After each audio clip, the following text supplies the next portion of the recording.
Assalamualaikum warahmatullahi wabarakatuh. Nama saya Jasrian Erlangga Harahap dengan NIM 230304267 dengan kelas 2 Rek A MGT 5. Jadi di sini saya akan membuat tugas ujian tengah semester dari mata kuliah pengantar manajemen dan dosen pengampu Bapak Iqbal SEMM. Jadi di sini saya diberikan soal oleh Bapak Iqbal, yaitu yang pertama konsep dasar manajemen dan organisasi, yang kedua manajemen dalam kegiatan manajer dalam kegiatan manajemen, yang ketiga tanggung jawab sosial dan etika manajemen, perencanaan dan manajemen strategi, mendirikan dan memperbarui organisasi, dan yang terakhir manajemen sumber daya manusia. Dari keenam soal ini saya akan menjelaskan satu persatu. Yang pertama ialah konsep dasar manajemen dan organisasi. Manajemen merupakan suatu proses pengelompokan, perencanaan, pelaksanaan dan juga pemantauan terhadap seluruh sumber daya dari sebuah organisasi atau perusahaan agar bisa tercapai tujuannya. Sementara organisasi ialah sekelompok orang yang saling bekerja sama dan juga berinteraksi untuk menjalankan fungsi, peran, juga tanggung jawab terhadap organisasi tersebut. Jadi, di sini manajemen organisasi bisa diartikan sebagai proses perencanaan, pengelompokan, pemantauan dalam sebuah organisasi. Dalam setiap individu di dalamnya memiliki perannya masing-masing untuk bisa lebih cepat mewujudkannya untuk bisa lebih cepat mewujudkan tujuan dari organisasi atau perusahaan tersebut. Manajemen perusahaan, manajemen sekolah adalah dua di antara banyaknya contoh manajemen organisasi yang kerap kita jumpai. Lalu, apa tujuan dari manajemen dalam sebuah organisasi? Yaitu yang pertama ialah mewujudkan efektivitas kerja. Tujuan yang pertama yakni menciptakan kinerja yang efektif serta terarah. Yang kedua, semua bagian dalam organisasi dapat terkoordinasi. Efisiensi serta efektivitas kerja hanya bisa diwujudkan ketika setiap bagian dalam organisasi dapat saling berkoordinasi dengan baik. Dan kita masuk kepada konsep manajemen organisasi, yaitu yang pertama ialah manajemen sebagai ilmu. Menurut konsep ini, manajemen menjadi bidang pengarah yang mencoba menggali perilaku sekelompok orang di mana mereka saling bekerja sama untuk mencapai satu tujuan yang sama. Yang kedua, manajemen adalah seni. Konsep ini menganggap bahwa manajemen merupakan salah satu bentuk seni dalam membuat keputusan. Artinya, manajemen juga kemampuan menerapkan prinsip maupun teknik dalam mengelola sumber daya milik organisasi agar mencapai tujuannya. Yang ketiga, manajemen adalah profesi. Konsep yang ketiga ini terbentuk dari hasil pengamatan pelaksanaan manajemen, di mana untuk bisa mengelola dibutuhkan keahlian di dalam sebuah organisasi. Sebab secara praktik proses pengelolaan tanpa disertai keahlian akan sulit mencapai tujuannya. Dan kita masuk ke soal yang nomor 2. Manajer dalam kegiatan manajemen. Manajer adalah orang yang melaksanakan kegiatan manajemen. Dalam setiap organisasi bisnis, para manajer bertugas untuk memastikan bahwa keseluruhan tujuan yang telah ditetapkan oleh organisasi dapat diwujudkan melalui rangkaian kegiatan manajemen, baik yang bersifat fungsional maupun bersifat operasional. Salah satu tugas atau peran seorang manajer yaitu harus bisa mengatasi konflik yang ada dalam suatu organisasi, sehingga setiap konflik itu dapat diselesaikan dengan baik, tidak ada yang merasa dirugikan satu sama lain. Untuk dapat mengimplementasikan kegiatan manajemen tersebut sesuai dengan fungsinya masing-masing, maka diperlukanlah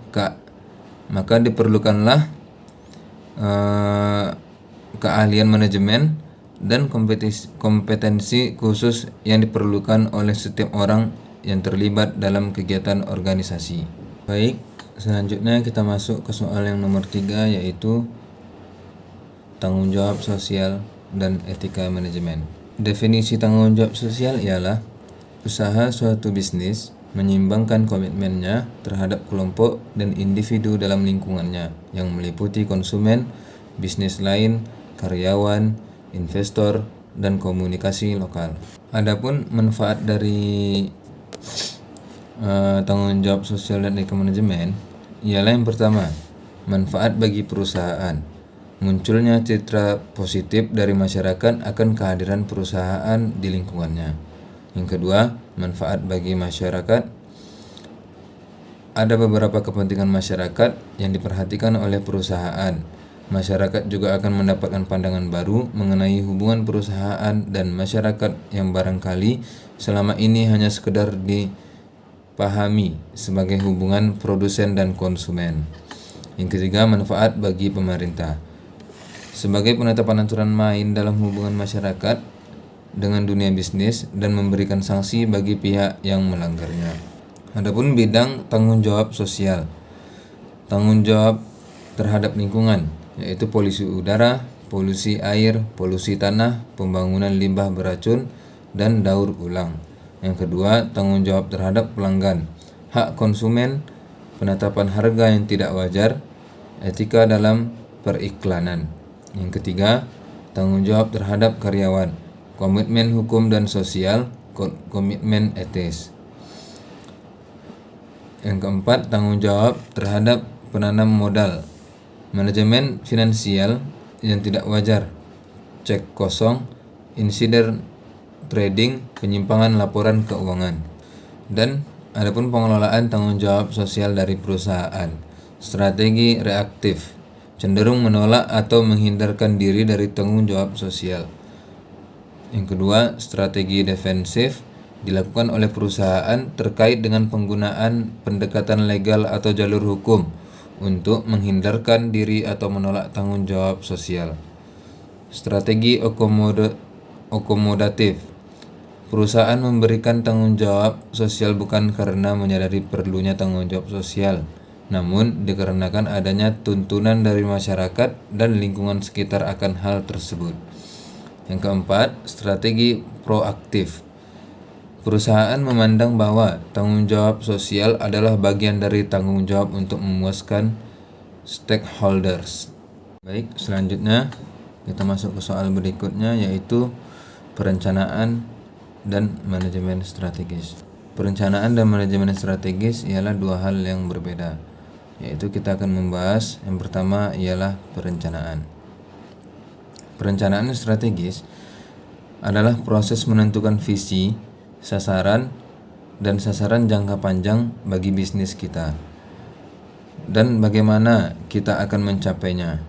Ini melibatkan analisis lingkungan internal dan eksternal kita, mengidentifikasi kekuatan, kelemahan, peluang, dan ancaman kita, serta menetapkan prioritas dan jadwal. Perencanaan strategis membantu kita menyelaraskan sumber daya, kemampuan, dan tindakan dengan hasil yang kita inginkan dan mengomunikasikannya kepada pemangku kepentingan. Dan manajemen strategis adalah proses penerapan, pemantauan, dan evaluasi rencana strategis kita dan membuat penyesuaian sesuai kebutuhan yang kita inginkan. Ini melibatkan pelaksanaan strategi, mengukur kinerja kita, dan meninjau kemajuan kita. Manajemen strategis membantu kita memastikan bahwa tindakan yang kita lakukan itu konsisten dengan rencana yang kita inginkan dan bahwa kita mencapai tujuan dan sasaran kita atau mengubahnya jika kita perlu. Baik, selanjutnya kita masuk ke soal yang nomor 5, ialah mendirikan dan memperbarui organisasi. Memperbarui organisasi adalah kewirausahaan yang dipergunakan oleh sebuah organisasi untuk memperluas usaha dengan menjajaki peluang baru melalui kombinasi baru dari sumber daya yang sudah ada. Jelas ini berkaitan dengan kewirausahaan, adalah kebiasaan memulai dan mengembangkan bisnis baru dalam struktur organisasi yang sudah ada. Pada umumnya, wirausahawan mempunyai potensi untuk memberikan kontribusi yang banyak kepada masyarakat dengan cara menganalisis kepribadian, keterampilan, dan sikap mereka. Di samping kondisi yang memperkuat pengembangan mereka, adapun beberapa faktor yang merupakan karakteristik dari wirausahawan, yaitu yang pertama faktor psikologi dan yang kedua faktor sosiologi. Faktor motivasi berwirausaha yang lain adalah faktor sosiologi. Di antaranya pendidikan, organisasi, kebudayaan, dan lingkungan. Faktor tersebut membentuk kreativitas dan keinovasian, kemudian berkembang menjadi wirausaha yang besar melalui proses yang mempengaruhi lingkungan. Baik, selanjutnya kita masuk ke soal yang terakhir, yaitu soal nomor 6, manajemen sumber daya manusia. Manajemen sumber daya manusia adalah bidang dalam manajemen yang bertanggung jawab untuk merencanakan, mengorganisasikan, mengarahkan, dan mengendalikan kegiatan terkait sumber daya manusia dalam suatu organisasi. Mencakup segala hal yang terkait dengan karyawan, mulai dari jangka waktu, pengembangan, evaluasi kinerja, hingga manajemen kompensasi dan manfaat. Adapun tujuan dari manajemen sumber daya manusia ialah untuk mencapai efisiensi dan efektivitas organisasi melalui pengelolaan sumber daya manusia yang baik. Hal ini mencakup tujuan seperti meningkatkan kinerja karyawan, memastikan kepuasan karyawan terhadap manajemen, meningkatkan nilai-nilai tempat kerja, serta menciptakan lingkungan kerja yang sehat dan produktif. Adapun fungsi dari manajemen sumber daya manusia ialah yang pertama, perencanaan kebutuhan sumber daya manusia untuk organisasi. Yang kedua, perekrutan dan seleksi. Yang ketiga, pengembangan karyawan. Dan selanjutnya, adapun manfaat dari sumber daya manusia. Manajemen sumber daya manusia memiliki manfaat yang signifikan bagi organisasi. Dengan pengelolaan yang baik, organisasi dapat mengoptimalkan potensi karyawannya, meningkatkan produktivitas dan kualitas kerja, mengurangi tingkat turnover, dan menciptakan budaya kerja yang positif. Manajemen sumber daya manusia yang efektif juga dapat membantu organisasi dalam menghadapi perubahan pasar dan mengimplementasikan strategi bisnis dengan lebih baik. Kesimpulan dari semuanya ialah dalam mengelola organisasi pemahaman tentang konsep dasar manajemen dan organisasi menjadi landasan penting bagi manajer untuk mengambil keputusan yang tepat. Peran manajer dalam kegiatan manajemen adalah kunci dalam memastikan bahwa sumber daya organisasi digunakan secara efisien dan tujuan organisasi tercapai.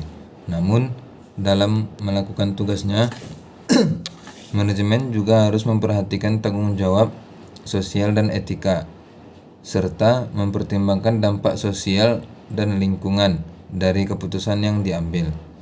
Proses perencanaan dan manajemen strategi menjadi penting dalam mengarahkan upaya organisasi dan mencapai keunggulan kompetitif. Sementara mendirikan dan memperbaharui organisasi memberikan kesempatan untuk menyesuaikan diri dengan perubahan lingkungan dan meningkatkan kinerja jangka panjang. Dan terakhir, manajemen sumber daya manusia menjadi kunci dalam mengelola aset terpenting organisasi, yaitu karyawan, dengan tujuan memaksimalkan kontribusi mereka terhadap tujuan organisasi. Dengan memerhatikan keenam aspek ini, organisasi dapat mencapai keberhasilan jangka panjang dan memberikan dampak positif bagi semua pemangku kepentingan. Baik, mungkin cukup sekian yang bisa saya jelaskan dari soal-soal yang tadi. Lebih dan kurangnya mohon maaf. Assalamualaikum warahmatullahi wabarakatuh.